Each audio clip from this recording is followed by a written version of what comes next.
In this video, I'm going to show you how to remove a Ecosia search engine and Google Chrome browser. Now, this should be a quick and easy process video. All you have to do is to follow these instructions step by step. And now, without further ado, let's go ahead and jump straight into it. Now, the first thing you need to do is to go ahead to the top right. Click on the three dots, then go ahead, scroll down, click on Settings.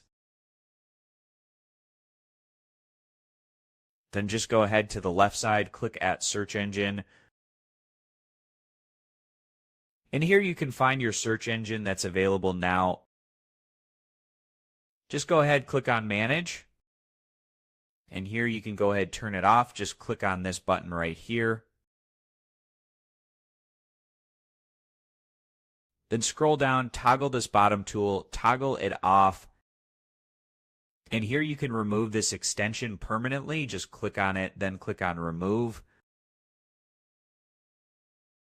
In order to remove it from your Google Chrome browser,